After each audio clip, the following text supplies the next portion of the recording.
नमस्कार, आपके साथ मैं रोहित कुमार। आप हैं न्यूज फॉर नेशन पर। बिहार के मुख्यमंत्री नीतीश कुमार करीब 18 साल से बिहार के मुख्यमंत्री हैं।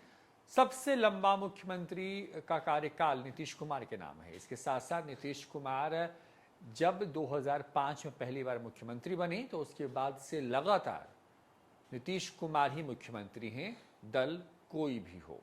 बड़ी बात यह है कि नीतीश कुमार का लंबा राजनीतिक इतिहास है। बिहार के पटना के बख्तियारपुर से आने वाले सीएम नीतीश कुमार ने पटना से दिल्ली और दिल्ली से फिर बिहार का सफर जो तय किया, उसमें कई लोगों के महत्वपूर्ण ज्ञान ने नीतीश कुमार का भरपूर साथ दिया।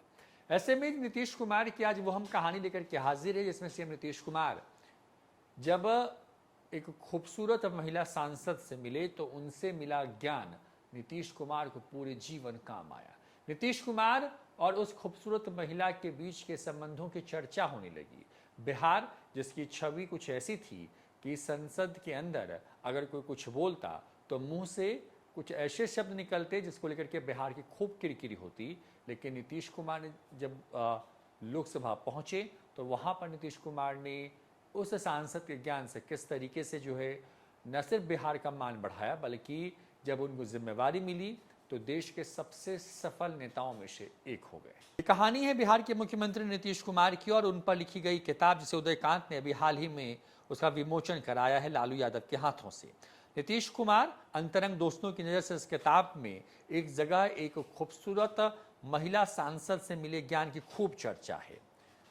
किताब के मुताबिक Akhil Bharatiya group A civil सेवा डानिक्स के कर्मठ अधिकारी सुनील हिंदी के प्रख्यात कवि स्वर्गीय केदारनाथ सिंह के सुपुत्र हैं।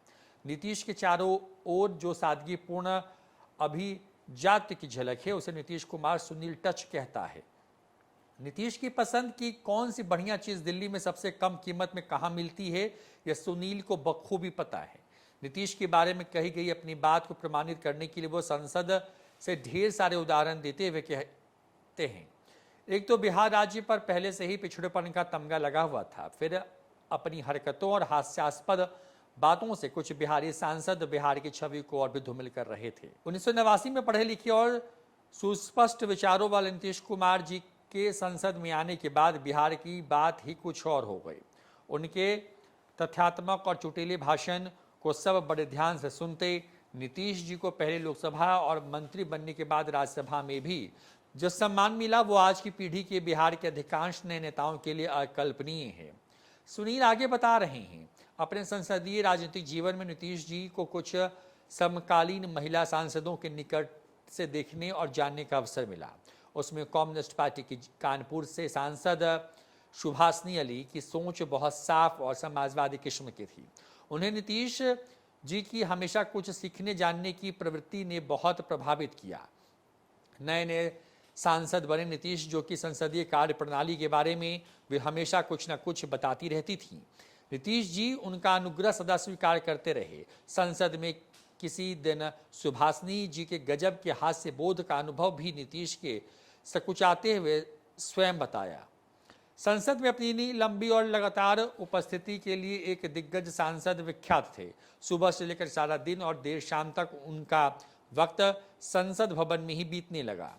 नीतीश जी इस बुजुर्ग सांसद की लगन से प्रभावित होकर के सुभाषनी अली से उनके मुक्त कंठ से प्रशंसा भी करते थे। सुभाषनी जी विस्मित होकर नीतीश जी की बातें कुछ ऐसे सुनती मानो नीतीश जी उन्हें एक नितांत अपरिचित तथ्य से रूबरू करा रहे हों। बुजुर्ग सांसद महोदय के लिए कई दिनों तक नीतीश जी के अनवरत प्रशस्त गान सुनने के बाद सुभाषनी जी ने एक दिन बहुत सलीके से इस अविरल प्रशंसा पर सदा के लिए पूर्ण विराम लगा दिया। उन्होंने नीतीश जी को दर्शक दीर्घा में बैठी एक अधेड़ महिला को चुपके से दिखाकर पूछा कि वह महिला देखने में कैसी लगती है। अपनी बढ़ी हुई आयु के बाद भी उस महिला के ने मेकअप की ऐसी लिपापोती की हुई थी कि उनका चेहरा डरावना सा लगता था। कई बार किसी उम्रदराज औरत का यह मुहावरा बहुत सटीक बैठता है और मन में अनायास बात उठती है कि ये खंडहर बता रहे हैं कि यह इमारत कभी कितनी बुलंद रही होगी। यही लगता है कि यह खंडहर तो कभी पूरी इमारत थी ही नहीं, बस इतना ही लगता था कि जैसे बहुत पहले कोई भवन अधूरा बनकर छोड़ दिया गया हो। काल के थपेड़ों से वह आधी अधूरी इमारत आज डरावनी होने की हद तक बदशकल होकर खंडहर बन गई है।